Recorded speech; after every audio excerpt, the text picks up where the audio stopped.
अब हम अगला एग्जाम्पल करते हैं, फ्यूचर कंटिन्यूअस। फ्यूचर कंटिन्यूअस तो है ही नहीं, तो फ्यूचर परफेक्ट पे आते हैं, वो तो होता नहीं। तो फ्यूचर परफेक्ट में क्या हम बोलेंगे? फ्यूचर परफेक्ट का एग्जाम्पल है, पहला example, the doctor shall have examined 10 patient by now. देखिए, the doctor shall have examined 10 patients by now. मैं पुनः रिपीट कर रहा हूं, the doctor shall have examined 10 patient. Examine मतलब परीक्षा लेना, यहां परीक्षा लेना नहीं, चेकअप करना। The doctor shall have checked up 10 patient by now. Examined 10 patient, subject क्या है? डॉक्टर, ऑब्जेक्ट क्या है? 10 पेशेंट, वर्ब क्या है? एग्जामिन। तो हम इसको अब पैसिव बनाएं, 10 patients will have been examined by doctor. 10 patients will have been examined by doctor by now, by 10 o'clock. तो इस प्रकार we are trying to understand, और the difference between active voice, passive voice, how to make active voice, passive voice, what is an object, what is a subject, what is a voice. Let's move to the next one now, and let's see कि pronoun के लिए अभी जैसे हमने देखा tense में अलग अलग सिचुएशन में कैसे बनता है, अब हम प्रोनाउन पे देखें कि प्रोनाउन में एक्टिव को पैसिव कैसे बदलते हैं। बहुत सिंपल तरीका, मैंने अभी आपको बताया, कुछ उदाहरण दिया आपको, और जैसा मैंने कहा कि शी, हर का शी हो गया या शी का हर हो गया, एक्टिव टू पैसिव या पैसिव टू एक्टिव। ऐसे ही दे का देम। यहाँ पे थोड़ा देखें एक अगेन चार्ट के माध्यम से कि देखिए, आई, मी, यू, आई का क्या हो जाता है? मी। आई को एक्टिव से पैसिव जब करें तो मी। कैसे? Example, I ate apple, apple was eaten by me, तो आई क्या हो गया? मी। ऐसे ही यू ही रहता है। यू ब्रॉट पेन, पैसिव क्या होगा? Pen was brought by you, pen तुम्हारे द्वारा लाया गया था। इतना बड़ा अनुवाद हुआ। उसी को बड़े सिंपल तरीके से एक्टिव में कहते हैं, तुमने पेन लाया। तुमने पेन लाया और घुमावदार तरीके से पेन तुम्हारे द्वारा लाया गया था, पर अंतर क्या है? पेन तुम्हारे द्वारा लाया गया था का मतलब ये हुआ, मैं जोर दे रहा हूं पेन लाया गया था। क्या लाया गया था? पेन लाया गया था। जोर है हमारा पेन पर, जो शुरू में है ऑब्जेक्ट, उस पर हमारा जोर है। So I remains me, I becomes me when you convert active into passive. You becomes remains you when you convert active into passive, और उल्टा भी, when you convert passive into active, so me becomes I, ये याद रखिए, you becomes you only, we in active becomes us in passive. We are driving the train, we are pulling the door, we are pulling the door. The door is क्यों हुआ? क्योंकि door एक वचन है। Are pulling में are क्यों था बहुवचन? क्योंकि बहुवचन क्या है? वी।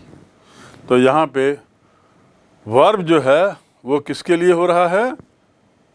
डोर के लिए। तो door is being pulled by, we का क्या बनेगा? Us, us. The door is being pulled by us, और दे का देम, इट का it. It will remain as it is, you remains as it is, but they becomes them या them becomes they. Passive to active में them become they. The books are being brought by them, ये passive voice है। The books are being brought by them। अब इसको active में convert करें तो by them जो है वो शुरू में आ जाएगा और them बदल के क्या होगा, they are bringing books। शुरू में ऑब्जेक्ट क्या था, बुक्स, वो ऑब्जेक्ट आखिरी में चला जाएगा तो बुक्स आखिरी में और दे यहाँ। Very simple, they are bringing books, books are being brought by them. So आपको याद रखना है कि प्रोनाउन जब चेंज होता है एक्टिव टू पैसिव तो प्रोनाउन में क्या चेंज होता है। सिमिलरली इट जो है वो इट ही रहता है, जैसे यू जो है वो यू ही रहता। Now let's come to the next one, pronoun number and the person table. ये क्या है, what is the pronoun number and person table. For example see the chart again. यदि सिंगुलर है तो आई के साथ एम, यू के साथ आर, इसमें तो कोई डाउट नहीं है। ही और शी के साथ इज, ऐसे नाम हो तो इज। ये याद करने की चीज़ नहीं है, याद नहीं करिएगा इसको, पहली बात तो मैं बता दूं। ये चार्ट को देखकर याद नहीं करना है, समझना है और लाउड रीडिंग करना। आप यदि लाउड रीडिंग करेंगे इसकी तो बहुत जल्दी ये सब समझ जाएंगे और आपकी जुबान पे बैठ जाएगा। भाई जोर से आप एक गाना याद करते हैं और उस गाने को आप जोर से सुनते हैं, गाने में यदि कुछ लाइन बदल गई, म्यूजिक बदल गया तो आपको खटकता है क्योंकि आपने जोर से उसको सुना है। जब जोर से सुना है तो वो आपके दिमाग में गया है और इसमें कुछ बदलाव जो है वो आपको खटकता है। तो ऐसे यदि आपने जोर से पढ़ा इन वाक्यों को और अपने दिमाग में जोर से बार बार पढ़ के उसके दिमाग के अंदर भर दिया तो यदि कुछ गलत आप बोलेंगे बाद में तो आपको खटकेगा और आप खुद ही सुधार लेंगे। In other words, what I am trying to tell you is a great secret of doing well in learning is loud reading, not reading alone. Reading is of course important, but loud reading is more important. The louder you read, the better will be your understanding and grasping. तो जोर से पढ़ो, जोर से पढ़ोगे तो गलतियां खुद ही निकाल लोगे। आई के साथ यदि मैं बोलूं आई इज गोइंग या बोलूं आई आर गोइंग, आपको सही लग रहा है? आपको लग रहा है मैं कुछ गलत बोल रहा हूं? बिल्कुल आपको लग रहा है कि कुछ तो गलत है, भले आप बता ना पाए और आप बोलेंगे आई एम लगेगा। क्यों आपको नहीं मालूम, लेकिन आई एम होगा। तो इसलिए क्योंकि आपने आई एम कहते हुए बहुत लोगों को सुना है। पढ़ा कितना है ये नहीं मालूम, पर सुना बहुत लोगों को है आपने आई एम कहते हुए। तो आप समझ गए हैं कि आई के साथ हमेशा क्या लगेगा, एम। तो आई के साथ एम, यू के साथ वैसे ही आर हमेशा, ही शी के साथ इट, इज, और पर्सनल नाउन है यदि नाउन है जॉन, मोहन, सोहन, सारा, तो इज क्योंकि एक वचन है। यदि प्लूरल है तब क्या होता, बहुवचन हो तो क्या होगा। सिंगुलर का तो ये हो गया आई सिंगुलर, यू सिंगुलर, उसके बाद ही शी इट सिंगुलर, और नाम भी हैं तो वो सिंगुलर। तो उसमें तो आपको मालूम हो गया। अब यदि बहुवचन है तो बहुवचन में प्लूरल में वी बिकम्स, वी के साथ आता है are, we are going, we is going नहीं, वी आर गोइंग।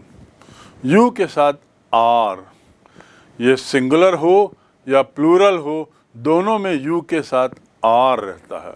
आपको याद है ऊपर सिंगुलर में देखिए, सिंगुलर में भी यू के साथ आर, ऐसे प्लूरल में भी यू के साथ आर, और दे के साथ भी आर रहता है, दे बहुवचन है, इज का आर हो जाता है। जॉन सारा एक वचन है लेकिन बहुत सारे लोग हैं तो दे बहुत सारे लोग हैं, दे के साथ आर हो जाता है। Okay, so we have understood the relation between number, voice and so on so forth. Active passive, passive active, conversion. We have studied, हमने समझने की कोशिश की है काफ़ी गहराई में कि एक्टिव वॉइस क्या है और क्यों इम्पॉर्टेंट है, पैसिव वॉइस क्या है और क्यों इम्पॉर्टेंट है, और उसको बदलते कैसे हैं। बहुत बार देखा है कि एक्टिव से पैसिव करने की प्रैक्टिस कर लेते हैं, लेकिन पैसिव सेंटेंस जब देते हैं और एग्जामिनर पूछता है इसको एक्टिव सेंटेंस में बदलो तो तकलीफ होती है। और वो इसलिए क्योंकि हमने हमेशा प्रैक्टिस एक्टिव से पैसिव की है, और शायद इसलिए भी क्योंकि पैसिव में बहुत कम बार बोलते हैं, अधिकतर जो बातचीत होती है वो एक्टिव में होती है। So we find at times difficult to convert passive into active. And so the best way to master this trick of conversion from active to passive voice and vice versa from passive to active voice, the best way is to do still more exercises as much as we can. So here are few more examples that we have, and we'll continue keep doing for a sufficient length of time, so that before you close voice, you have really mastered the art of conversion of sentences from active to passive in all three types of tense, and also from passive to active in all three tense formations. So let's do few more. First is, as you see, present simple. You have tense here, then you have active, and then you have passive. Tense, active, passive. Okay? First tense is what? Present simple. Present simple में का वाक्य क्या है? एक, I do my homework. I do my homework. Do जो है वो present है, V1. टेंस फॉर्मेशन में ऑब्जेक्ट क्या है? होमवर्क. आई क्या है? सब्जेक्ट. अब इसको पैसिव में कन्वर्ट करना है, तो आई क्या बन जाएगा? आई क्या बनेगा? याद है? आई बन जाएगा मी, और आखिरी में चला जाएगा, और आखिरी में आई जाएगा और उसके पहले बाय लिख देंगे. ये नियम तो हम समझ गए. By me. अब ऑब्जेक्ट क्या है? ऑब्जेक्ट है homework. Homework is object, by me is subject. Convert किया, homework is done by me. Homework is done by me. ये हो गया प्रेजेंट सिंपल का active to passive. Right? Now let's move. Present continuous. Present continuous का active to passive. Present continuous में एक example इसी उसमें लें. I am doing my work. I am doing my homework. Am is helping verb and V1 present का है, और V1 plus ING present continuous हो गया. V1 प्लस ING या फर्स्ट फॉर्मेशन. V1 कहना गलत होगा, सही तरीके से बोलने के लिए first formation plus ING in the verb. तो I am doing my homework. अब इसमें फिर वही करिए. सबसे पहले पैसिव में यदि जाना है तो पहले आप माय होमवर्क को शुरू में लाएंगे. एक्टिव को पैसिव में करने के लिए बाय मी को आखिरी में लिखेंगे और उसके बाद my homework is being done by me, is being done, right. Third category, अब हम आते हैं पास्ट सिंपल। पास्ट सिंपल में चलिए हम एक्टिव टू पैसिव ना करके हम पैसिव टू एक्टिव करते हैं। तो पास्ट सिंपल में पैसिव वाक्य क्या हम बनाएं? तो पैसिव हम बनाते हैं माय होमवर्क इज डन। इसमें ये पैसिव क्यों है ये सेंटेंस? क्योंकि इसमें जोर किस पर है? कार्य पर है। My homework, my homework is done by me, ये है sentence. My homework is done by me. By me, by के बाद जो आया वो क्या है? ऑब्जेक्ट है। तो जब पैसिव से एक्टिव हुआ बनाना है तो मी क्या हो जाएगा? आई। याद है ना आपको? तो I did my homework, I did my homework. Am I clear? My homework was done, यहाँ क्या आ गया? एक्टिव में आपने कन्वर्ट किया तो I did my homework. My homework done was done by me. By me को आप छुपा भी सकते हैं। चलिए अगले सेंटेंस में हम देखते हैं पास्ट कंटिन्यूअस। पास्ट कंटिन्यूअस में पैसिव क्या है? हम पैसिव से एक्टिव बनाते हैं। पास्ट कंटिन्यूअस में पैसिव क्या है? My homework was being done, my homework was being done. आपको पैसिव वॉइस की खासियत बताई गई थी कि पैसिव वॉइस के सेंटेंसेस में ऑब्जेक्ट पहले आता है, एक्शन पहले आता है। तो एक्शन क्या है? ऑब्जेक्ट क्या है? होमवर्क। एक्टर नहीं है, एक्टर बाद में। और यह एक्टर नहीं भी है, इस सेंटेंस में एक्टर नहीं है, इस सेंटेंस में एक्टर नहीं है। अब एक्टर नहीं है, लेकिन आप इस सेंटेंस से समझ सकते हैं कि एक्टर कौन है।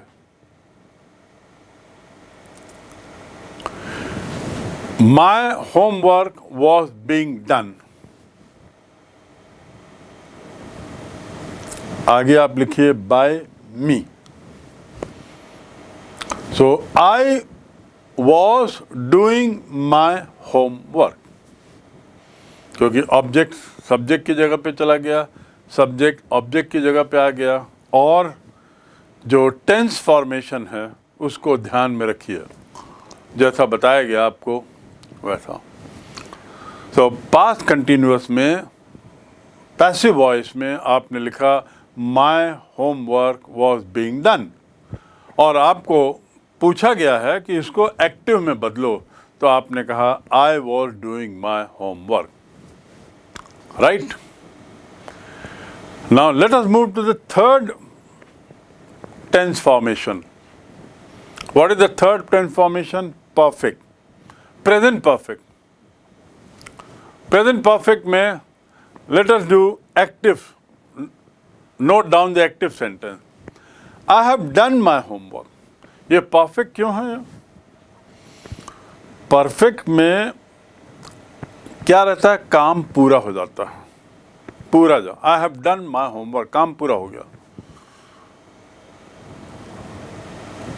और साथ ही perfect sentence में, और वो भी present perfect में, हैव क्या है? हैव में प्रेजेंट है, V1। डन क्या है? V3। तो I have done my homework is past present perfect. अब इसको हमको पैसिव में बदलना है। माई होमवर्क तो पहले लिख दिया, बाय मी को आखिरी में लिख दीजिए। अब प्रेजेंट परफेक्ट सेंटेंस को बदलने के लिए ये जो तरीका है, देखिए यहाँ पे क्या सेंटेंस आएगा? My homework has been done. क्या हुआ? Has been done. My homework has been done by me. Clear? Now let's move to the next one. Past perfect. I had done my homework. और अंतर केवल क्या है, have की जगह had हो गया। तो पैसिव वॉइस में भी आप देखिए, the work had been done by me, my homework had been done by me. So this is how we try to understand active voice, passive voice। और अब यदि दोनों को आप तुलना करके देखिए एक्टिव वॉइस और पैसिव वॉइस में, तो जो चीज़ें हमने सीखी हैं ऐसा लगेगा वो दिमाग में बार बार आ रही हैं। क्या हमने सीखा? अब एक्टिव में सब्जेक्ट पहले होता है, पैसिव में सब्जेक्ट बाद में होता है और ऑब्जेक्ट पहले होता है। एक्टिव में एक्टर पर जोर है, एक्टिव में एक्टर पर जोर है, आई आई आई आई आई, और पैसिव में एक्शन पर जोर है, वर्क पे जोर है। ये स्ट्रेट सेंटेंसेस लग रहे हैं, वो थोड़े से घुमावदार। मेरे द्वारा किया गया, मेरे द्वारा कराया गया, मेरे द्वारा किया जा रहा है, मेरे द्वारा किया जा रहा था, गृह कार्य मेरे द्वारा किया जा रहा था। ये द्वारा द्वारा द्वारा जो हो रहा, ये पैसिव है। और कई बार मेरे द्वारा बोलने की जरूरत नहीं है। Many a time you can do without it. So this is how we have completed one set of exercise under active and passive voice. Now let's come to the future one. Future simple. Future simple में जो sentence बनेगा, I will do my homework. I will do my homework. Passive क्या होगा? अब इसमें time नहीं लगना चाहिए क्योंकि केवल will जुड़ा है बस। I do my homework हमने किया था प्रेजेंट में, यहाँ पे केवल will जुड़ा है, तो my work will be done by me. My homework will be done. इसके बाद नेक्स्ट फ्यूचर कंटिन्यूअस होता ही नहीं है। फ्यूचर पर बल्कि हमको ये कहना चाहिए कि बहुत सीमाएं हैं। And if you should concentrate and focus only on active and passive voice related to present simple, present continuous, past simple, past continuous, present perfect and past perfect, that should be enough for your understanding of voices, both active and passive. We'll do again another round of exercise that we may have. चलिए अब हम आज last exercise active voice passive voice पे करते हैं कि कैसे, अभी पर हमने देखा कि कैसे हम एक्टिव को पैसिव में बदलते हैं और पैसिव को एक्टिव में बदलते हैं। हमने ये भी जाना कि कब हम एक्टिव वॉइस का उपयोग करते हैं और कब पैसिव वॉइस में बोला जाता है। And we also learn a tip of how to change an active voice into passive voice regarding object and subject. Let's do one few small sentences again, and then we close up with active voice with the hope that you have understood both active voice and passive voice and voice formation. So the first sentence that here is, he writes a letter. Very simple sentence. He writes a letter. Now as is discussed, we can be quick to understand. Letter shifts to the first place. He becomes him by him. So letter in the first place, by him the last, and with that now we fill in with the appropriate verb formation, and that is written by. Say is written by because it's present. So a letter is written by him. The second is, he does not write a letter. Now look at this sentence carefully. It is negative. Negative means we have used not. He does not write a letter. So again, it's very simple. Bring a letter right at the front and take the subject to the last. And in between is not written by. A letter is not written by him. He becomes him, as I said. So similarly, now we come to the third. He wrote a letter. Now wrote is a past. Wrote is second form of verb. So when you have second form of verb, when you convert active into passive, you have to go for the second form, the past.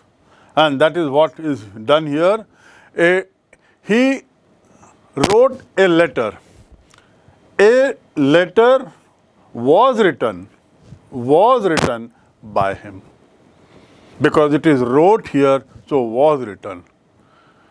If write here, so is written. So now we have a comparative understanding. And I am sure that we are better placed. अब हम निश्चित रूप से बेहतर समझ रहे होंगे और अब तो लगभग इसमें काफ़ी पकड़ आ गई होगी. The next sentence that he does not write a letter. We have done it. Now the sentence is he did not write a letter. He did not write a letter. Negative, but in the past. So you see, the only change that will come here when you compare is with is becomes was. A letter was not written. A letter was not written by him, not written, because it's in the negative. A letter was not written by him. As I said, he becomes him. Now we come to the next one. That's something we have not done, but you will find it equally easy. That's what we call as sort of future tense. He will write a letter. And in this, when it is will becomes will be. And of course, in passive, remember, one thing you have seen all along. One thing you have seen, always the third form of verb is used. What is used? Always the third form of verb is used in passive voice. Go, went, gone. Gone is the third form. आप आंख बंद करके कह दीजिए ये passive voice है. और यदि वो प्रेजेंट में है, फर्स्ट फॉर्म में है, तो ये एक्टिव वॉइस है. ये सेकंड में है तो एक्टिव वॉइस है. It can be either first form or second form, which means it can be either past or present. But if it is in the third form, if the verb is in the third form, please note it is a passive voice. यदि verb third form में है तो समझ लीजिए passive है. केवल helping verb जो है वो change होता रहता. कभी is होगा यदि वो present tense का था active voice, कभी was होगा यदि वो प्रेजेंट टेंस का था एक्टिव वॉइस, कभी हैज़ बीन होगा, कभी हैड बीन होगा, कभी इज बीइंग होगा, कभी वॉज बीइंग होगा. But the main verb will be in the third form. तो बड़ी सरल चीज़ है, बहुत सरल है समझना है इसको कि प्रेजेंट सिंपल में यदि एस है या नहीं है तो वो वहाँ पर आकर इज रिटर्न हो जाएगा या आर रिटर्न हो जाएगा. That's all. थर्ड फॉर्म आ जाएगा. प्लीज़ नोट, मैं फिर से इस बात को आपको चेता रहा हूँ कि इतनी एक्सरसाइज जो हमने की है इसमें आपने कुछ चीज़ देखी होंगी और एक बहुत अहम चीज़ थी कि सभी पैसिव वॉइस के वर्ब थर्ड फॉर्म में हैं और एक्टिव वॉइस के वर्ब फर्स्ट या सेकंड फॉर्म में हैं. तो आंख बंद करके आप कह सकते हैं, जहाँ भी आपने थर्ड फॉर्म देखा तो आप कह सकते हैं ये पैसिव वॉइस है। और बाई जुड़ गया तो पैसिव वॉइस तो निश्चित रूप से है, right. So now we move to the next exercise. He will write a letter, he will write a letter, a letter will be written by him, written, again third form, a letter will be written by him, third form. He is writing a letter, continuous form. It is not the fourth form, it is not the first form, it is not the second form, it is the new form. Nor is it a fourth form, it is the continuous form. He is writing a letter. A letter is being written by him. मैंने बताया ना आपको, is being written, continuous में क्या होता है, is being written, third form. So you can easily identify now, and now we come to the last two sentences. He has written a letter and he had written a letter. He has written a letter has been written by him. And he had written a letter had been written by him. That's correct. So with this, we conclude certain points. Number one, active voice is much more simple, short. Passive voice is longer. It's a roundabout way of saying something. Second is, in active voice, the subject comes first. In passive voice, the object comes first. Third, in active voice, the thrust, the focus, the force, the pressure is on, the whole attention is on subject, while in passive voice, the attention is on object, the thrust, right? Next point, that usually active voice is in first or second form of verb, but in passive voice, it is always the third form of verb. And last that you can understand is that in object becomes subject in this, and the subject of active comes at the end, आखिरी में आता है, और object जो है वो शुरू में आ जाता है, और उसके बाद एक बिंदु जब सब्जेक्ट आखिरी में आता है तो उसके पहले बाई रहता है, by me, by you, by them. Am I clear? So these are the 5 basic principles that govern conversion of voice. और उसके साथ ही कुछ और छोटी छोटी चीज़ें हमने बताई थी, जैसे हेल्पिंग वर्ब का रोल कैसे बदलता है, और उसके साथ ही आई क्या बन जाता है मी, ही क्या बन जाता है हिम. ये जो चेंजेस हैं they are minor but they are very important. लेकिन बेसिक रूल ये हैं आपको ये समझने के लिए, active voice, passive voice. And so hope you have understood the voice pattern, the voice practice. And more you practice, the more you will understand the importance of passive voice also. Many a time it is written, खासकर report लिखना हो या कुछ ऐसी बातें करना हो तब. लेकिन डायरेक्ट जब बात करते हैं तो हम एक्टिव वॉइस में करते हैं. ओके.